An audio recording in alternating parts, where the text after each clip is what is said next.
recording this as well, so you can put it on YouTube later.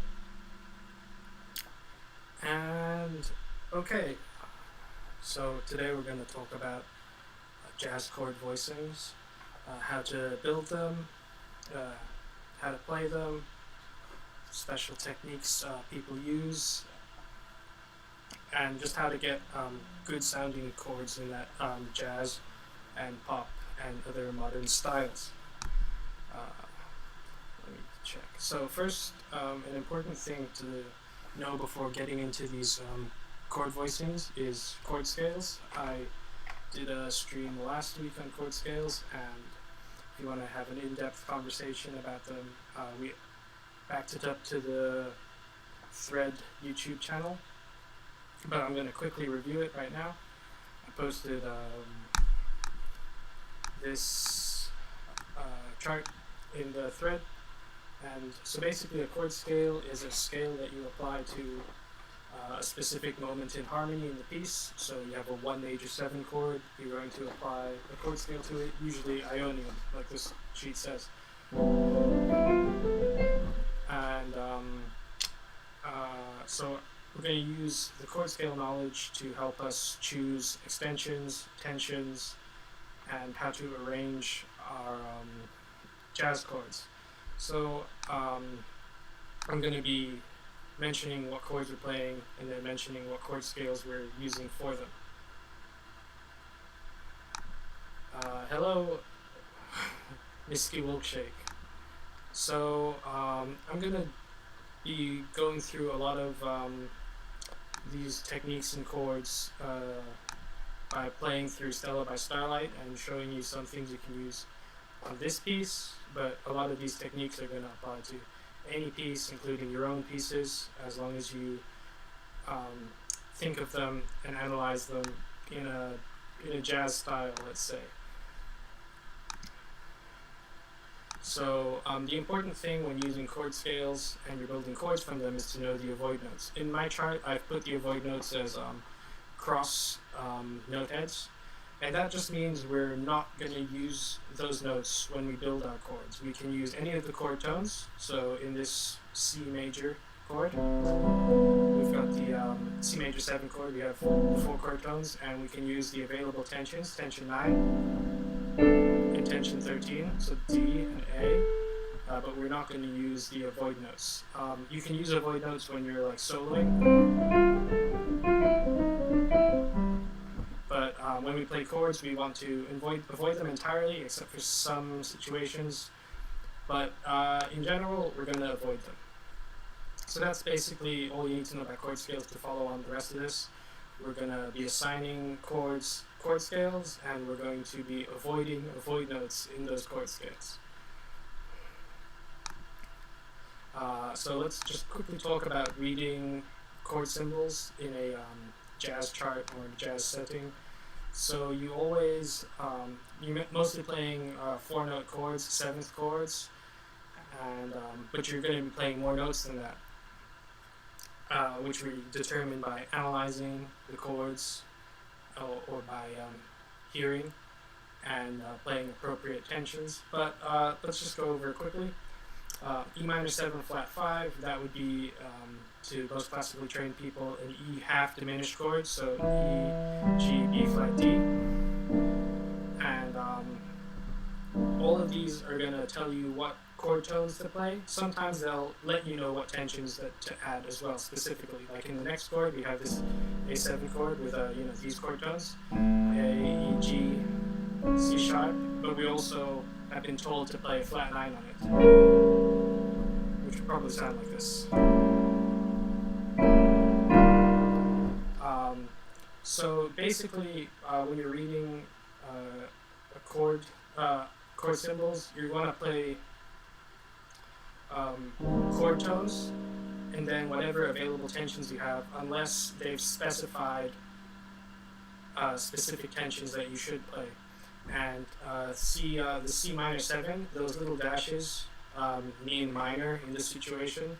If there's no if F7 just means a dominant 7 chord, if it was not a dominant chord, if it was a major 7 chord, it would say major 7, just like here, E flat major 7, that means you're playing the major 7.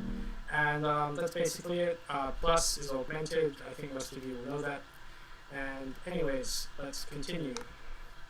So, when we play these chords, we're aiming to make them really lush, sound beautiful, and mostly we do that by adding tensions. There's a couple ways to approach adding tensions to your chords, and one of the simplest ways is to think of them as substituting chord tones. So usually in this kind of setting, you're looking at a pianist who's playing chords, and then you'll have a bass player who is playing the walking line.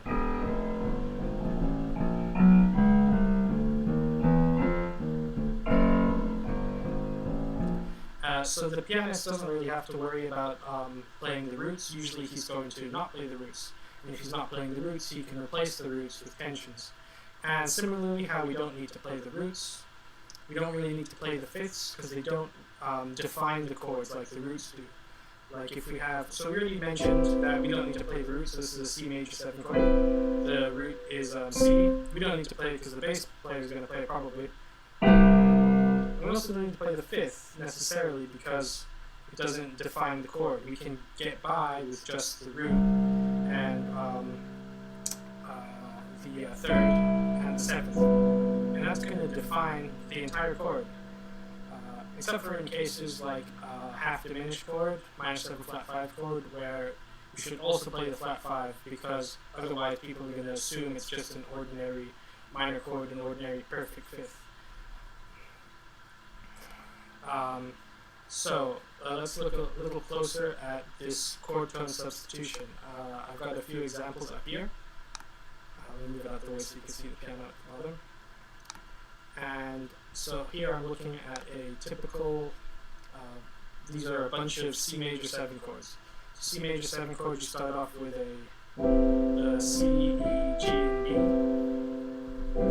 And in a few of these examples, we're taking one of those chord tones that we don't really need and we're replacing it with a tension. So in this first example, we're taking the fifth and we're replacing it with the tension 13. In the second one, we're taking the root and we're the additional root in addition to the bass note, and we're replacing that with a ninth. And you can see that works. You're usually going to be replacing the root and the fifth with an available tension. Sometimes we have sharp 11 available. And then we arrange these notes that we end up after substituting everything into more sonorous voicings. Usually you're going to see people putting, so we get this 4-note voicing. Let's take the second example, this root for ninth. So we're playing a C is in the bass, we have D, E, G, B. Usually when people are playing chords, they want to put the third or the seventh on the bottom, and that is just a general rule that will get you a good sounding chord most of the time. So that's with the seventh on the bottom, you have B, D, E, G, seventh on the bottom, and with E on the bottom is that. Which you can look at that, and you can recognize that easily as an E minor 7 chord with the C in the bass, which is sometimes how people describe that. We're basically playing a C minor 9 chord, but we're approaching it from the angle of taking the root that we don't need and replacing it with a tension. So I put in a couple examples of tensions there and ways you can use them.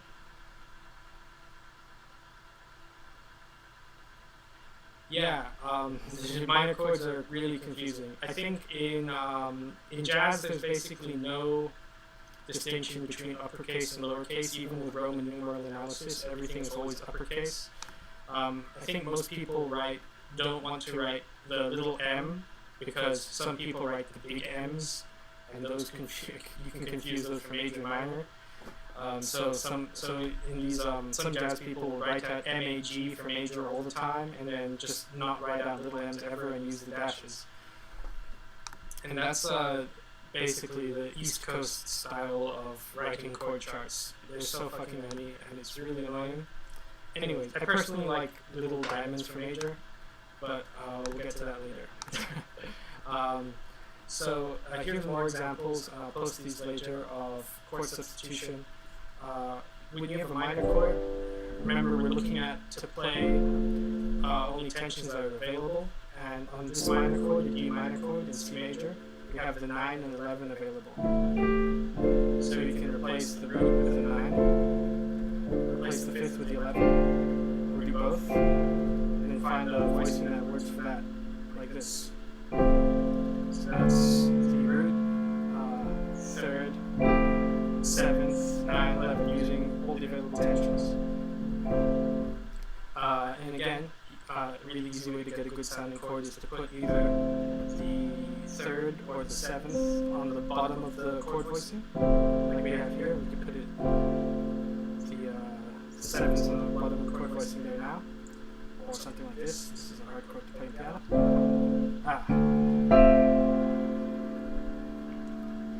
And dominant chords is the same thing. If we take this G7 chord here, which is usually on the dominant chord, the 5 chord, the available tensions are 9 and 13. So we can replace the root for the 9th, the 5th for the 13th, and usually we'll hear a dominant chord with both of the tensions replaced, so a voice like this, kind of like that. And that's how most people, you'll hear a lot of blues played that way.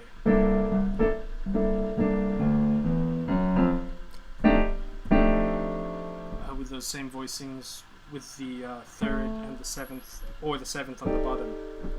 That's the 7th on the bottom of an F7 chord, 3rd from the bottom of an F7 chord. So that kind of chord tone substitution, taking the root or the 5th and replacing it with a close by available tension that you figure out with chord scales, is really powerful.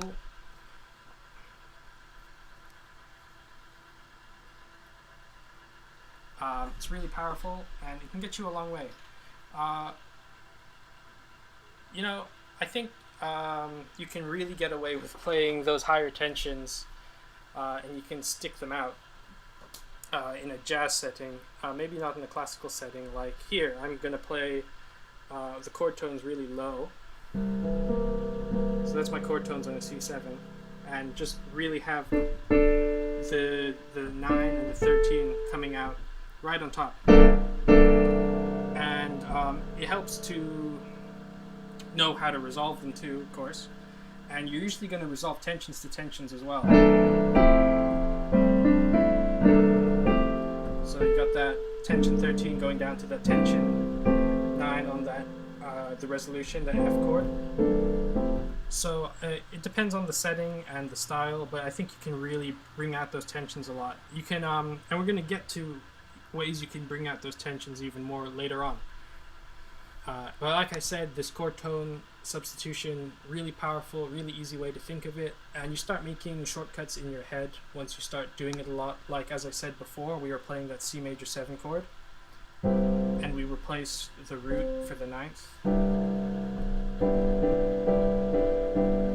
And so you can really think of that as an E minor 7 chord on a C root. It's like a good mental shortcut when you're composing or playing.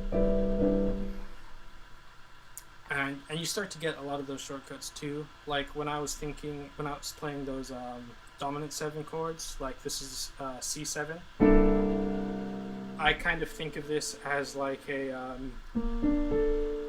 B flat major 7 with a sharp 11, and I think of all of that over C. That's a good mental shortcut. And the inversion of this with the E on the bottom, I think of this as a E 4th structure with a flat 5. And maybe that's not a mental shortcut to some people, but it works for me.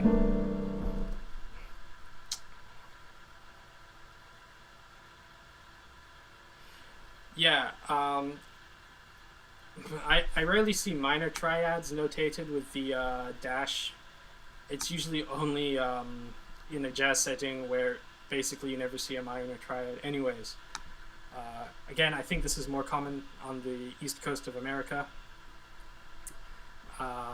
But yeah, it's just another way that you have to remember exists. I'm just going to check the thread real quick. Cool. So all of those chords I was playing were closed position chords. Oh shit, my battery. 1 second, guys. Okay. So all those chords I was playing were closed position. I think I'm not really sure what the definition of closed position is, but I'm pretty sure it's all of your notes are within an octave of each other. So this is closed position because everything's within an octave. If we take one of these notes and put it down, we have more than an octave between all the notes. So that's open position. Whatever the definition is, open position chords are wider. They have a more open sound, and they can be really pretty. The two easiest ways of building open position chords are taking the chord tone substitutions that we just did and then dropping one of the interior notes, and these are called drop 2 and drop 3. Guitarists will be familiar with them probably. I think it's originally an arranging term, but let's take a look at some of these chords. I'm just going to copy paste some of these major chords over here. I'm going to change this. So here we have a C major chord, C major 7 chord with an added ninth. And a drop 2 chord would take the chord second from the top and drop it down an octave like that. So you get this. And that, has all of the inversions. So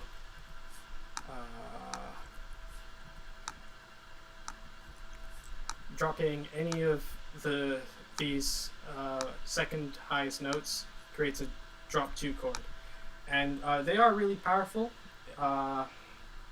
Played sequentially like this, I abuse it far too much.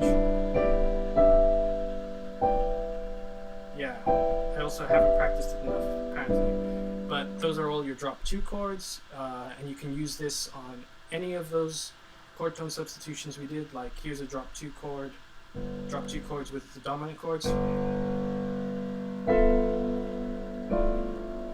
which I also haven't practiced enough apparently. But they are much more open sounding, and you would use them in like slower tunes where you have more room to soak up all that harmony, and they're not so unwieldy to play really fast. Like usually going to play those closed position chords in a fast tune. But it's, up to your taste. Drop 3 is basically the same thing, but instead of dropping the second highest note, you drop the third highest note. These are really popular to use. Guitarists like to use them a lot in solo settings because they give them a very low bass note. You kind of have to be careful because sometimes you could have a weird note in the bass, like that first one we have the oh sorry, I'm totally reading it wrong, but one of these inversions has the D in the bass. This last inversion has the D in the bass, which can be weird. On this major 7 chord, it's not so weird. On other chords, like a dominant chord, it would probably be kind of weird.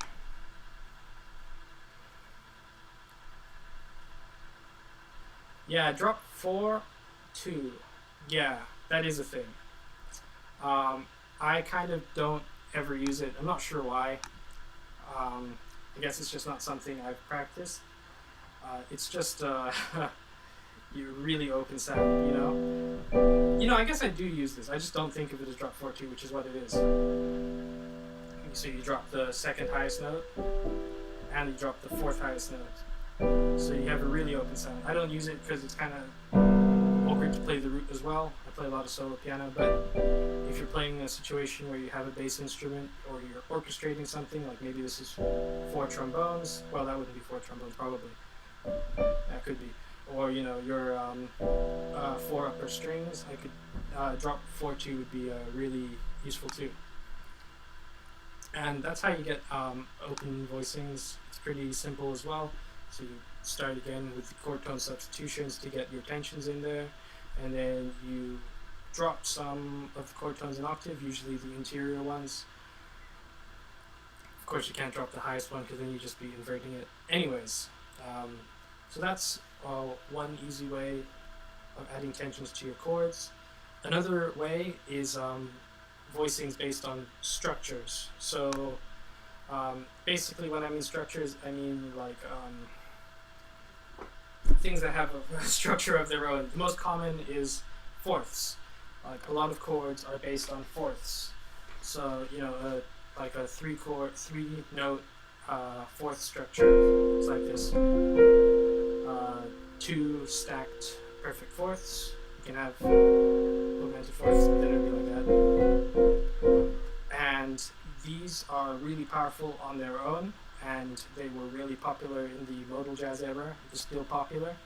I've written out the really cliched pattern that is based basically entirely on fourth here. You'll recognize this from, So What, and just a bunch of other modal jazz recordings. It goes.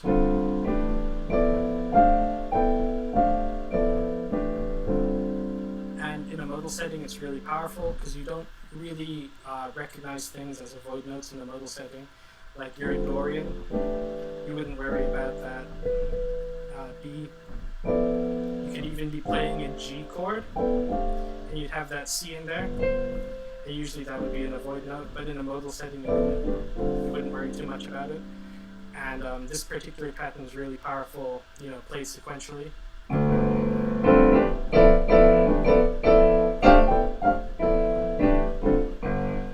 That kind of stuff, it's super common.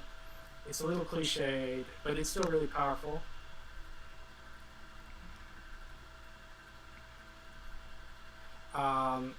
And that's okay, Misty Wilkshake. I will be uploading this to YouTube eventually. So yeah, that's the cliched chordal modal jazz thing. Transpose it in any key. It's really cool. Can sound good in anything because since you're using it in such a pattern-based sequential way, all those avoid notes that would usually sound wrong are smoothed out by the internal consistency of the fourth structure. But using fourths in more creative ways is also possible. It can really help a chord sound natural and strong. Like you can think of fourth structure like C, F, B flat, and just think of chords that structure could fit in. So you can just pick a chord out of the hat, like A flat major 7. The fourth structure contains the third, tension 13, and tension 9. So that works just like that. You can add more chords, more notes, like we can add the major 7th in and the 5th in. Well, we don't have the 5th yet, so we are adding the 5th. You can think, what other chords does that work in? G minor, because you'll get the tension 11, the minor 7, and the minor 3rd. We can add in the notes again, like the 5th, or even the flat 13. And it's just another cool way of building chords, and you can do stuff. You can even move around the fourths a lot.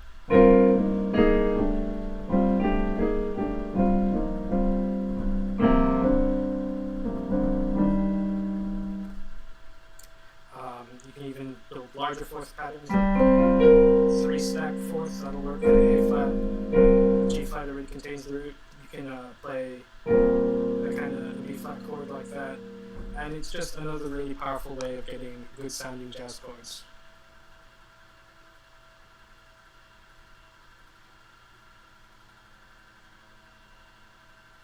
I'm not so sure what you're describing with the so what chord, but I'm pretty sure it's this. So that's the. So I'm not really sure what you mean. If you want to elaborate, I might be misunderstanding you. But it is part of that really commonly used pattern that pretty much all jazz pianists learn at some stage. So you can use fifths as well to create structural voicings. So they are kind of rearrangements of fourths, obviously. So that's a stack of 2/5. So you'll find that works for the chords we were describing before. It worked for that A flat major 7 chord. Maybe we need more room in it. Something like that. It works for that G minor chord as well. You can work it in with F minor, and it gets you a lot of internal consistency again. It's really strong. You can use 2 sets of these stacks of fifths. So that's one set of a 3-note quintal chord, and here's another one. Another stack of fifths, put them together. You can do it for major chords.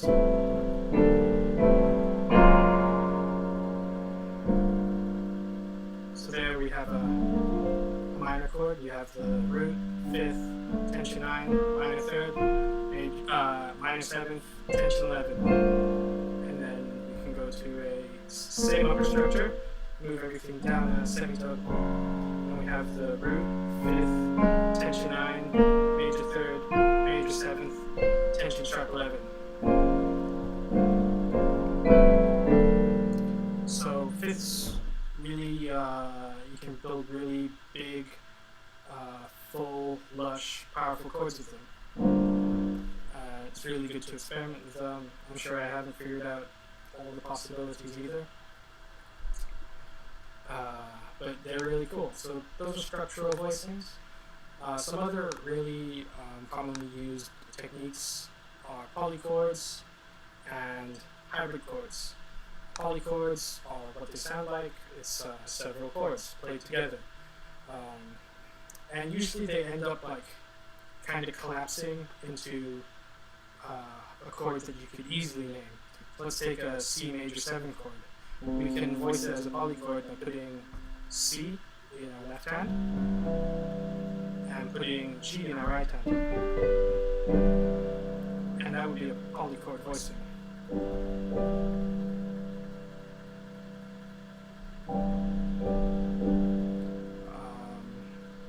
So you can easily call that a C major 7 with a 9th, but just the way we've laid it out gives it a sound of its own.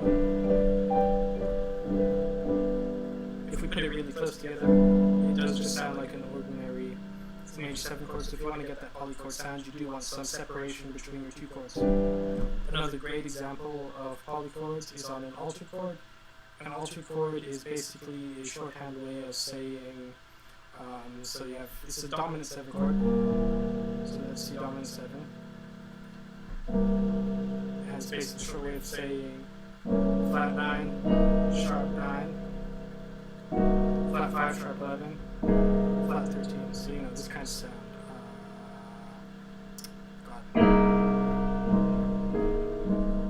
So a great polychord voicing is to play a major triad on the tritone. So we have this C7 chord here, and we can put a G flat major chord. And I think I've heard this in classical music before. I can't really remember where. And of course you can describe this as an F sharp, a sharp 11, the flat 7, and a flat 9. But in this particular example, you really do hear that separation between these 2 chords, and you get that great polychord sound. You can mix up and have several polychords over the same root structure. So here we're going to mix in some G flat, some A flat, some C sharp minor, and some E flat minor chords, and they all work over this C altered chord.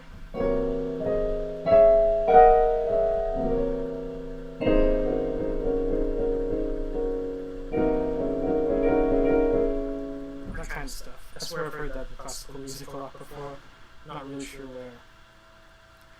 So the solo chords commonly go from having 3 perfect fourths, and then major 3rd. Get the dim 4th and minor 3rds into the constellation.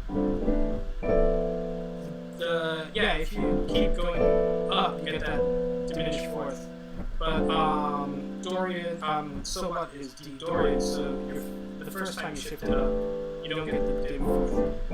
That chord with the dim fourth in it, I don't think comes up in so what. Maybe it does in the solo section.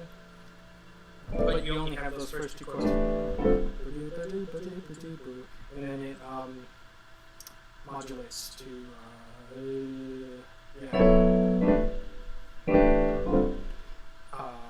so it doesn't use that whole pattern. I'm not sure if that whole pattern was like codified at that point in time yet, or if it came along later. But yeah, that's how I understand it. So yeah, back to polychords. Polychords are just a good sound. You can experiment a lot with them. So like on a C major 7 chord, you can have a G upper structure. You can have a D major upper structure. That gives us the sharp 11. You can have an E minor, which is kind of boring. You can have A minor, which is also kind of boring. B minor. And you can mix them up.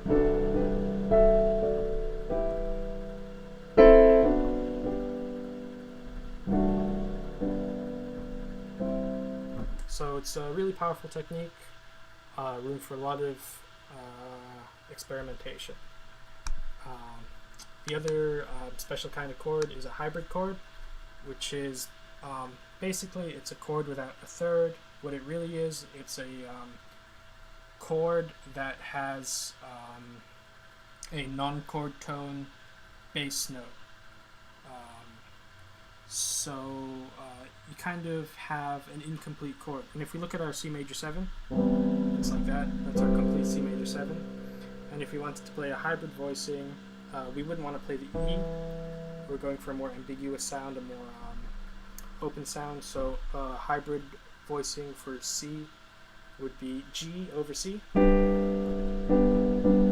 which is kind of like the polychord we're playing before, but we're not playing the full chord, we're not defining the full chord, we just have that G over C. We could have that D over C.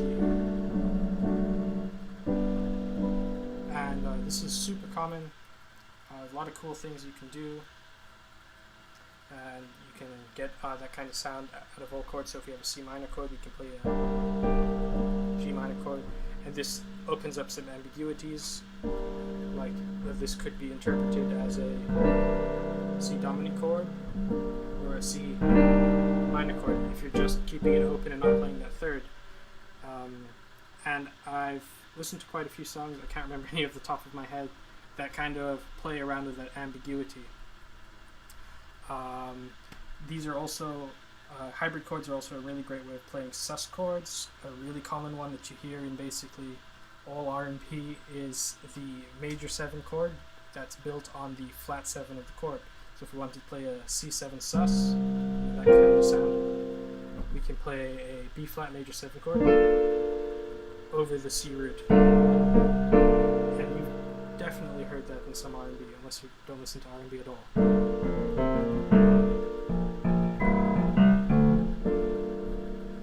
Basically acting as a C sus chord. You have the flat 7, the 9, the suspended 4th, and the 13th. Oh, and don't forget, you can always mix and match these techniques I'm throwing at you. It'll take some time, but these sus chords, we put that major 7 on top. Sounds so beautiful with those drop chords.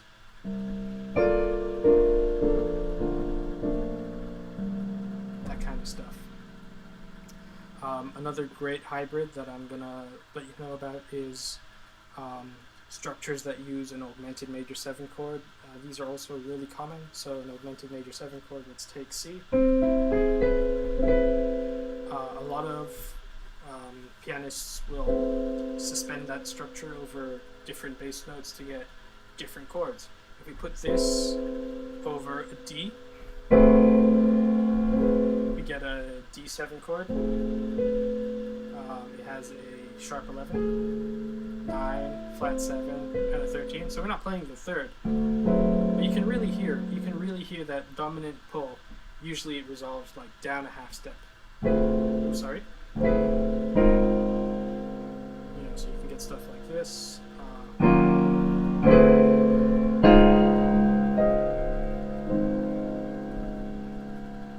So yeah. well based on the flat 7 scale degree. It also works well based on the flat 5 scale degree. You get a beautiful half diminished chord. You don't even play the third. So we have the flat 5, the minor 7, a major second, which is usually non-diatonic because usually a half diminished chord is taking place in the Locrian environment, like it's a 7 half diminished chord. So that can usually be non-diatonic, but because of the structure we're putting on it, it still feels really beautiful, really strong, and you have tension 11.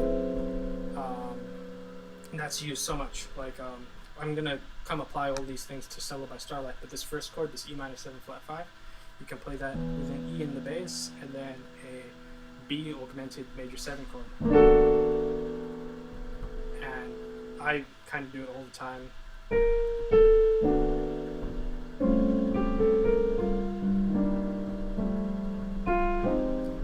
Really effective. Another good use for it is build it from the third and you get kind of an altered chord. Oh, sorry. So that's kind of a G flat altered chord. Same augmented major 7 upper structure. So those are hybrid chords. Again, really powerful, really idiomatic. They, you know, a major 7 chord just sounds like a major 7 chord, but whenever I hear this sus chord, I always think R&B. When I hear, you know, this sus chord, I mean hybrid chord, sorry, I always think jazz. Of course, there's plenty, I'm sure you can find plenty of ways to use them. So I'm going to talk quickly about extended, non-conventional, and alternate tensions. So we already touched quickly on alternate tensions, so I'm going to say that again. In this piece, this E minor 7 flat 5, you're in B flat major, so usually we'd have an F in a chord, but because we want to use this fancy upper structure and this fancy hybrid chord, we sharpen that F. And there's always alternate tensions you can use. The most common one is when you end a piece and there's a major chord at the end. Instead of having it be completely diatonic, lots of people throw in a sharp 11 because they want to. I guess it makes it end more mysteriously, which everyone wants for some reason. So yeah, always be willing to experiment with alternate tensions, non-diatonic tensions, if they become available. Usually if you sharpen a tension because it's clashing, like if we have just a 1 major 7 chord, the F is usually an avoid note. We can sharpen it because it's clashing with E.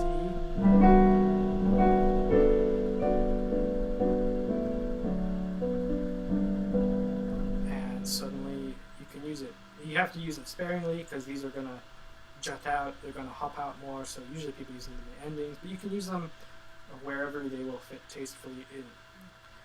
These extended and non-conventional tensions can go beyond the typical chord scale system, so I'm going to talk about them just a little bit. But let's take a look at a Lydian chord. Let's say we're in C major, and we have an F chord. Now that usually takes Lydian.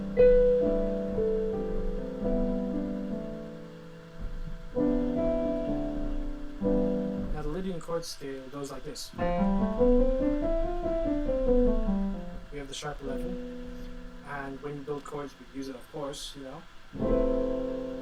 But if you want to go higher than that, and you're playing the chord scale, you hear that clash between the sharp 11 and the root. So often when people play up there, or they build really huge chords, they're going to sharpen the root, just like how we sharpened the 4th degree before. You can sharpen the root on the top of your chords. For a, some people call this super Lydian sound, because it's kind of stacking 2 Lydian scales on top of one another. You have this C leading scale stacked on top of this F leading scale, so super leading. That's an example of a extended non-conventional tension. There's a lot more. Sometimes you can use a major 7 on a dominant chord. I touched on this in my last stream because I really like it. Right here we have a D7 chord going to a G7 chord going to a C.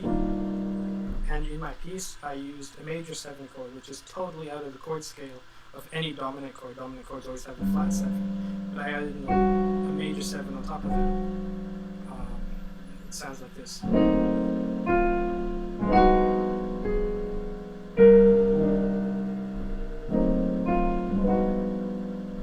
So it's really dissonant, and it doesn't fit into the chord scale at all. You can't even call it an extension, because what are you extending? You're flattening the root, perhaps. That may be why it works. But either way, it's unconventional. So you should always, when you're experimenting with these chords, don't be afraid to play something that maybe doesn't make sense, or alter notes that you wouldn't usually play. You'd avoid them. So kind of flatten it, kind of sharpen it to get a bigger, more complex chord sound.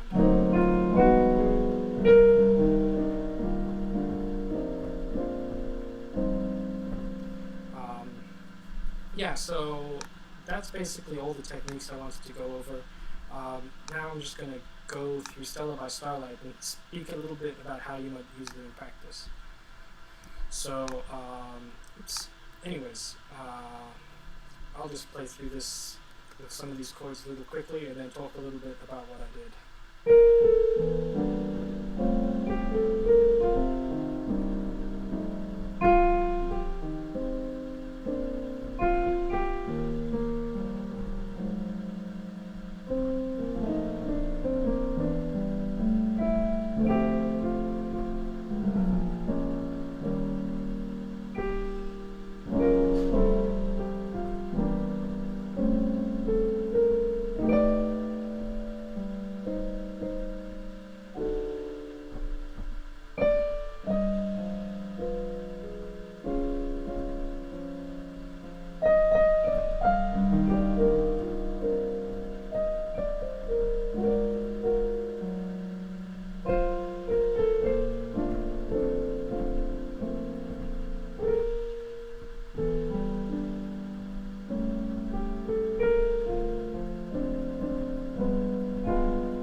Okay, so I spoke about this quickly before.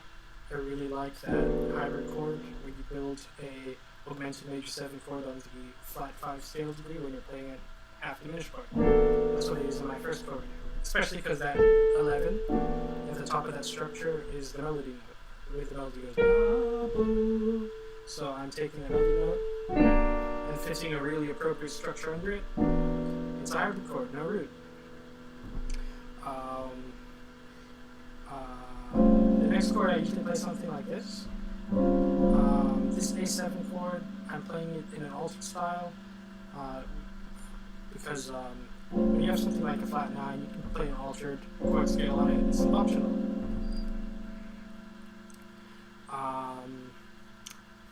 So this, remember I spoke about like shortcuts when you're writing chords. This is one of the shortcuts I use. That fourth structure with the flat 5. Usually I would put that under an E flat 7 chord. But here I'm substituting that same structure in the tritone. You can usually do that. You can take a structure that works in one dominant chord and use it in dominant chord tritone away. So here I'm using it in the A7 chord. This C7 chord is basically a chord tone substitution. I'm throwing in the 9 and 11 at the top instead of the written 5th. So the written 5th there is becoming 9 11. Same there. Here I'm doing the same thing. Chord tone substitution. I'm using a drop 2 chord here. That E flat goes down.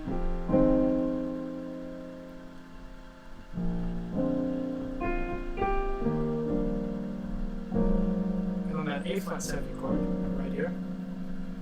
I'm using that structure we talked about before, the augmented major 7 chord structure. This time it's built on the flat 7. So rubato is a thing in jazz ballads, yeah. Usually, if it's rubato, the drummer, if there is a drummer, he's not going to be playing anything in time. He's just going to be, creating fills or textures and not really delineating a beat. And what's really going to push it forward is one of the players is going to take charge. And it's not always one player throughout, although it certainly can be. But let's take an example. Let's say I'm playing this with a vocalist. I'm basically going to follow the vocalist entirely. Like they might go, ba-da, and see how the chord's tied over. Now the vocalist has to wait for me. So, ba-da, ooh-da-da-da. And if I'm a little late, like he goes, ooh-da-da-da, and then I come after that, it's not really a problem. But again, he has the tie, so now he has to wait for me. And now I have to wait for him. Ba-da, ba-da-da-da. Sorry for my singing. It's probably not great. But yeah, if I'm playing this rubato and it's just me and the vocalist, we're really going to take turns. And that depends on the song. Because there's so many ties in this.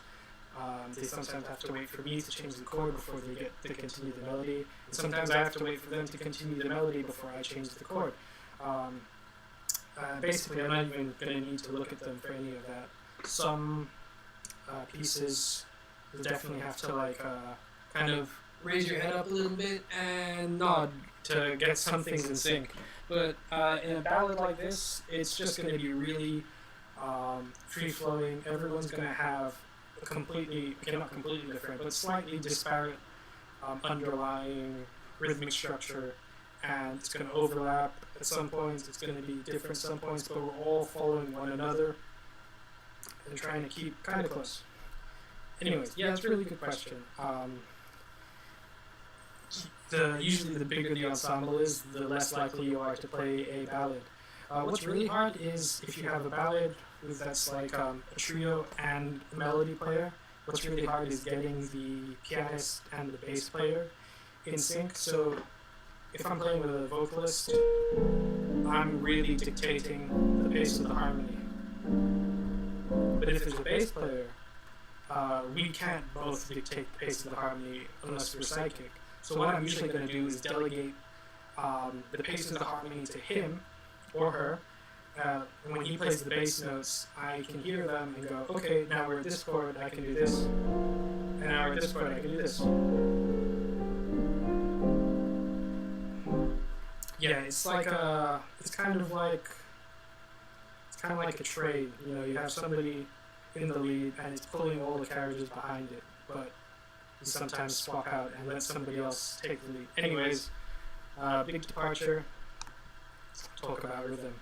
But yeah, where was I? I was around this A flat 7 chord. I was using this augmented major 7 structure again, and it was all up to the beat.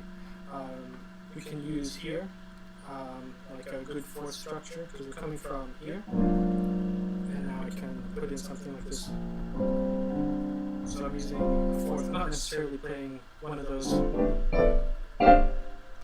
chords, but I'm using a structure built in fourths to give it more of an ambiguous feel, because it's the tonic chord, but we're not like set yet. We're going to take off really quickly. Oops, sorry. So that fourth structure worked really well on the E. Carrying on, more of the same. You're at the D minor 7 chord. Oh, and you learn a lot of patterns to resolve these chords. Like, let's look at this B flat minor 7 to E flat 7 chord. This is a 2-5, 2, 5, and typically we go to A flat major, but here it's resolving deceptively to an F chord. So 2, 5, 1, kind of. And you learn a lot of patterns, like let's take this pattern. So I've done some tone substitution, I'm playing a B flat minor chord, and I've taken that root and top and I've replaced it with a ninth. And now if I want to play an E flat 7 chord, I know that that chord voicing is really cool. So all I'm doing is dropping down the A flat, keeping everything else the same. And there's a lot of patterns that will come as you start playing more of these chords.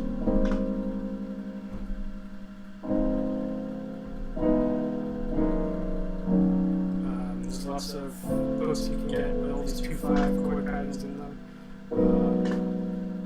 Yeah, and there's just a lot of shortcuts that you learn as you practice more.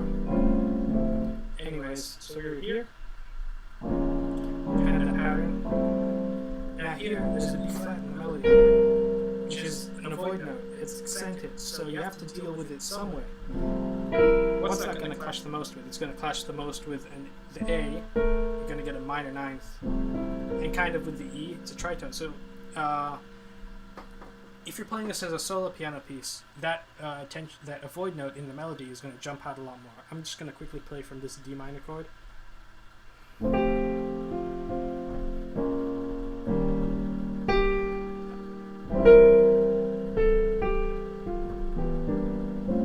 It really jumps out. If a vocalist is playing with you, or a saxophone player, or something like that, that avoid note's not going to jump out too much because you have the two different timbres. You've got a lot of separation, and it's going to sound really nice. It's going to sound like a suspension, which it is. It's a suspension, kind of. You know, it doesn't occur in the E flat 7 chord, but it's present in that chord scale, and so it's kind of acting like a suspension. So with the piano, you might want to either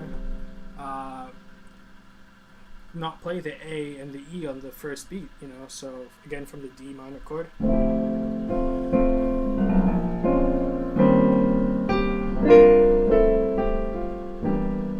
So there I kind of played an F sus chord and then an F major chord.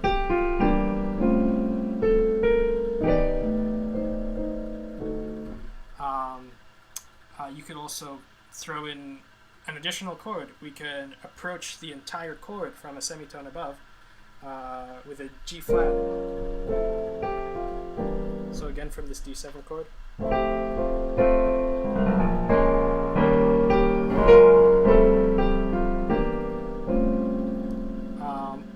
Lots of different approaches, and yeah. Moving on, we have the C7 chord. We've covered that before, and here we've been blessed with another minor 7 flat 5 chord with the 11 in the melody, which means I really want to play that exact same augmented major 7 structure. Of course, it's going to get tired if you use it all the time, so I definitely try to avoid using it literally every single time I can. So it's important to have taste. And we're at this G augmented 7 chord. I'm just calling it a G flat 13 chord. I'm going to play it as an augmented chord. And here you can use some of those upper structure triads, that polychord setting. So a chord that works as a G altered is E flat major. So we can kind of do that thing. So from the A minor 7 chord, flat 5.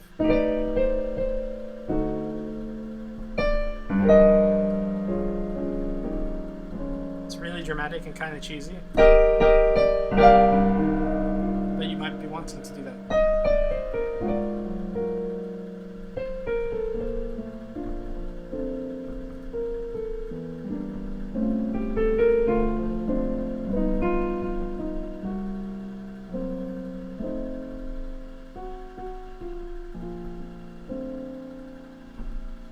So yeah, that's just a few examples of how to apply some of those techniques. This is a lot of information, and it's a lot that you're going to struggle to fit into your works, but if you start thinking about all these techniques more, you'll find really creative ways to fit them in. Like I said, you'll find ways that people probably haven't done before. Like, I haven't really heard that major 7 on a dominant chord before, so I feel stupidly proud of that. I'm sure somebody's done it before, and I'm really not that much, not that smart. But there's a lot of creative ways to do that, especially if you start combining things together. Like I wrote this piece recently, okay, maybe like 6 months ago, that combined a lot of these techniques at the same time. I had this chord structure, which is really cool. So that's C, F, A flat, B flat, E flat, G. And that's acting ambiguously as either maybe a C minor chord or maybe an F minor chord. And I separated it into two clear structures using those structural voicing techniques. So I separated it into this fourth structure and this A flat major shell. See, that's two really clear structures, and I played them polyrhythmically. And I used a extended tension technique. So this G on top, I'm playing that as like a sharp 15 on, and I'm treating this whole thing as a G flat major 7 chord, even though it has that G on the top. So it sounds like this.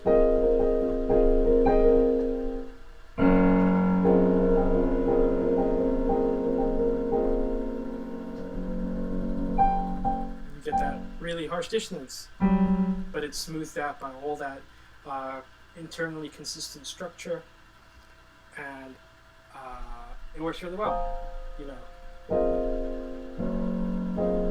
The fact that it's like several octaves apart makes it a little easier. But yeah, that's just one example of how you can combine all these techniques together and get really powerful results. Does anyone have any more questions or anything they'd like covered? Because I've pretty much gone through everything I wanted to. And yeah, Twitch has a 7-second delay. I considered using Hitbox, but then I realized pretty much everyone might have a Twitch account already, from the last stream at least, if not from watching video games. Hitbox, I might use Hitbox in the future if I decide that input lag is something that, well, not input lag, whatever you call it, the delay. The delay is something that we should really try to avoid. I mean, it would help with questions, but...